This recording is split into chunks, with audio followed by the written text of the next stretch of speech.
I'm pretty sure that the person we think is Zuckerberg is a sim. Well, the real one lives on a yacht staffed by 100 beautiful women where he plays Pokemon Go all day. This is the worst kind of person to make the overlord of a new universe. Even before the pandemic, nearly 3 in 10 American males between 18 and 30 weren't having sex. Almost triple what that number was 10 years earlier. The closest they come to talking to a girl is Alexa.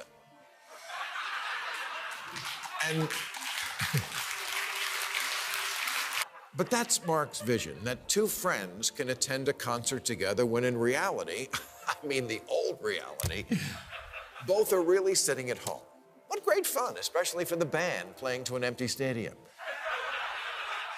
That's right, a concert where no one has to actually be at the concert. Or as Travis Scott said, now you tell me.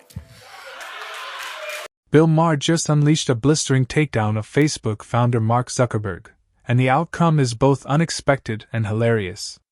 Maher claims social media is distorting reality for young men, peddling fantasy over facts. His criticism cuts deep, sharp, heated, and uncomfortably on point. So smash subscribe, strap in, and let's get started. Someone has to tell me why we keep allowing social media and our very lives as social creatures to be dictated by the most socially awkward person in history. Better to reflect Mark Zuckerberg's new master plan for what he has called an embodied internet, where instead of viewing content, you are in it. Because why spend hours typing on Facebook to argue with your brother-in-law about ivermectin when your avatar can yell at his avatar in person? Maher starts by asking how Mark Zuckerberg, a man who often appears socially stiff and strangely detached, became the one setting the social norms for billions of people. It's a reasonable question. How did someone who routinely seems emotionally removed in interviews turn into the designer of our online social world? But Maher pushes further. What truly concerns him is Facebook's hard pivot toward virtual reality, a shift that risks blurring the boundary between what real and what artificially constructed. Even more, social media, Maher argues, already twists how people view themselves, achievement, relationships, and society at large. Now Meta wants to go a step further by swapping reality itself for headsets and digital avatars. Rather than addressing the harm social media has already caused, particularly for young men grappling with identity and direction, Zuckerberg's answer appears to be abandoning reality altogether. Maher presents it as a dangerous social experiment with serious consequences, driven by leaders who seem out of touch with real human connection, yet still determined to redefine it for everyone else. He says anything you do in real life can be done in this new metaverse. Playing cards, sitting in a park, getting a bad haircut.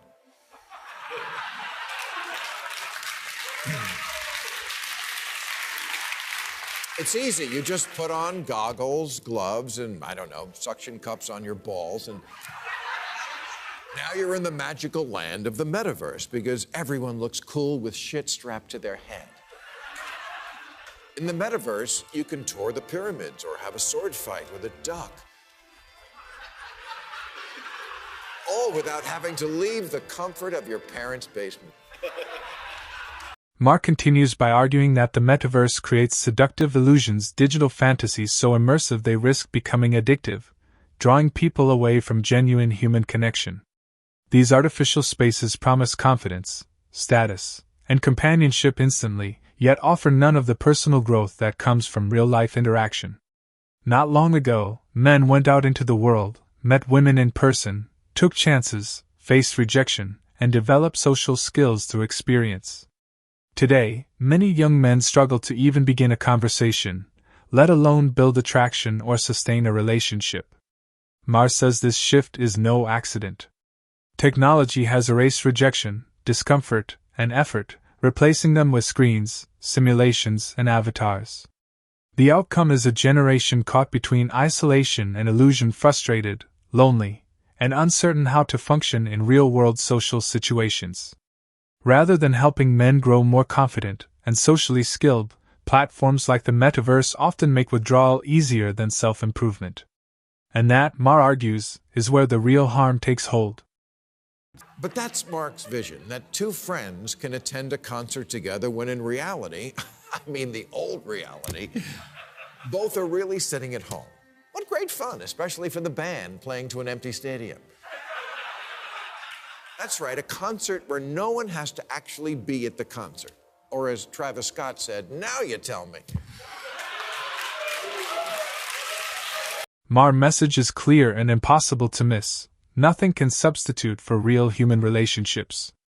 Yes, people can be irritating, invasive, selfish, or even hurtful at times, but that doesn't erase the importance of authentic human connection. Real relationships push you, test your patience, and force personal growth in ways no algorithm ever can. Maher argues that this discomfort is essential at how people develop empathy, resilience, and emotional awareness.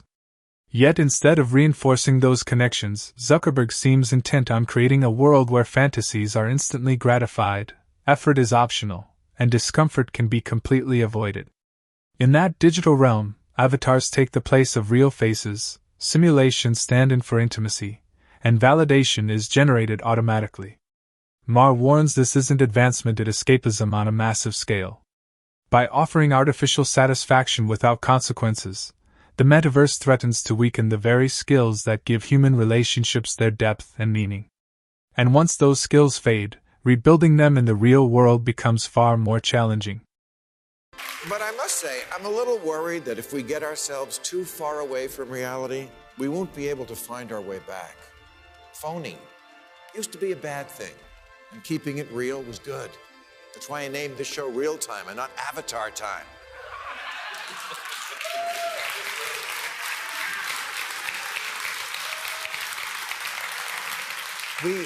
We just went through a pandemic. The last thing I want is more virtual. And that's what the metaverse sounds like it's going to be, the pandemic year, except forever. You have to ask yourself, why does Mark Zuckerberg think living in a metaverse would be so much better? Because look at him, the dead eyes, the lack of recognizable human features, the painted-on hair. He's already an avatar. It's a compelling point, but also an intriguing one. Maher seems to suggest that Mark Zuckerberg's personal worldview may be influencing the future he's designing for everyone else. Zuckerberg has never really embodied the image of someone thriving in rich, dynamic social circles. And Maher can't help but question whether the metaverse is driven less by innovation and more by projection. Not a statement of fact, not a diagnosis, just a lingering suspicion. If real-world social connection is a struggle, then building a controlled digital space suddenly makes perfect sense. In that environment, interactions are curated, awkward moments can be edited away, and rejection doesn't carry the same weight. Maher stops short of drawing a hard conclusion, but the implication remains. Is the metaverse a mirror of how Zuckerberg understands human interaction? A space where complexity is replaced by code and emotions are reduced to adjustable settings. Maher suggests that when a small group of tech elites reshapes reality through their own blind spots, the impact doesn't remain personal, it becomes societal. I'm pretty sure that the person we think is Zuckerberg is a sim. Well, the real one lives on a yacht staffed by 100 beautiful women where he plays Pokemon Go all day. This is the worst kind of person to make the overlord of a new universe. Even before the pandemic, nearly 3 in 10 American males between 18 and 30 weren't having almost triple what that number was 10 years earlier. The closest they come to talking to a girl is Alexa. And I don't fully agree with Maher on this point, but it does feel like he's brushing up against something worth thinking about. For someone who helped create some of the most invasive social platforms on the planet, surprisingly little is known about Mark Zuckerberg as a human being. We know he married, but beyond that, his personal life remains mostly hidden. Does he have children? What does his everyday life actually look like? It's difficult to tell. He rarely gives interviews, and when he does, they're carefully managed and almost entirely centered on his work, his ideas, and his technology. Very little personal warmth comes through. That absence naturally breeds curiosity and skepticism. Maher isn't suggesting Zuckerberg is concealing anything dark, but rather that the public image feels unfinished. Maybe the real Zuckerberg exists somewhere beyond press releases and keynote presentations. If so, Maher may have a point. The world Meta is building could reflect a version of reality shaped by distance, control, and emotional detachment. But in the end, who really knows? And spending so much time on screens has a lot to do with that. This is the phenomenon known as incels. Incels. Yeah, that's short for involuntarily celibate. And it's not harmless. It never is when any society, for whatever reason, creates men who are cut off from women. And it's not going well here with the incels. It has become a toxic subculture of angry, misogynistic digital eunuchs. And the metaverse is only going to make it meta worse because it's a vicious cycle. The more time you spend in the virtual world, the more you at engaging in the real world. Yes, people are spending more time fixated on screens than genuinely socializing because, frankly, it feels like the easier path. There's no rejection, no uncomfortable pauses, no emotional vulnerability, just instant stimulation and quick validation. But that ease comes with a price. Over time, the damage quietly spreads to both individuals and society as a whole. Social skills weaken, loneliness grows, and people become more isolated even while seeming constantly connected. With the rise of AI, this issue has only accelerated. Artificial companionship, algorithm-driven approval, and endless digital escape now replace real effort and personal development. One troubling outcome is the increasing number of young men who feel disconnected, frustrated, and left behind. Even worse, many bad actors are exploiting this group for money, power, or ideology, feeding their resentment instead of offering real answers. Maher's underlying warning feels especially relevant. When technology replaces human connection rather than reinforcing it, the consequences don't stay online, they spill directly into the real world. The more you retreat into the virtual, which further atrophies your real social skills, including and most importantly, getting laid. Maher's message to young men trapped in isolation is direct and unfiltered. Real change, he says, begins when you re-engage with the real world. No algorithm, avatar, or online echo chamber will ever build a meaningful life for you. Maher argues that progress starts with action, making friends, pursuing relationships, and forming genuine connections, even when it feels uncomfortable or awkward. Growth doesn't happen behind a screen. It happens through effort, rejection, and persistence. Sitting in front of a computer or TV all day may feel safe, but it doesn't produce confidence, purpose, or self-respect. Maher's idea of a hero isn't someone who wins online debates or escapes into fantasy. It's someone who shows up in the real world and takes responsibility for their own life. That means going outside, engaging with real people, and risking failure. According to Maher, heroism isn't virtual or curated, it's forged through action, courage, and the willingness to face reality head-on. Rise from the couch, lose the cargo shorts, get a shirt with a collar, brush the crumbs off your beard, shave your beard, and talk to a girl.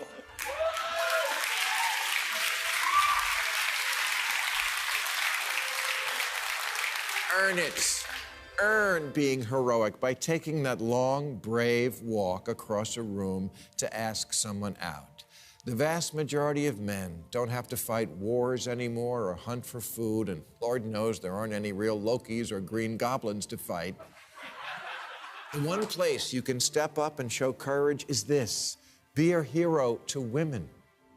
Show yourself.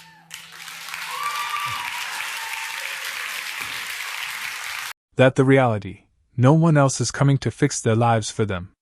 Real improvement starts with personal responsibility. That may sound tough, but it also truthful. Yes, many young men are affected by social breakdown, technological overreach, and cultural confusion. Those forces matter, but Maher's point is that victimhood by itself never produces change. Waiting for society, the government, or some online movement to magically solve everything leads nowhere. Progress only begins when individuals take ownership of their own lives. That means self-improvement, discipline, and the courage to face uncomfortable truths. No one hands out confidence, purpose, or meaningful relationships. They're built through effort, failure, and persistence. Maher isn't being cruel, he's being realistic. The way forward isn't resentment or withdrawal, but action. Until someone decides to stand up, step away from the screen, and work on themselves, nothing changes. Accountability isn't punishment, it's the first step toward taking control. In the end, Maher's clash with Zuckerberg isn't really about technology at all, it's about humanity. Social media, the metaverse, and AI may offer comfort, escape, and illusion, but they can't replace real human connection. Maher's warning is unmistakable. When people choose fantasy over effort, society bears the cost. Technology should support real life, not replace it. Especially for young men, the answer isn't retreating deeper into screens, but stepping back into the real world. Awkward, challenging, and imperfect as it is, growth comes from discomfort.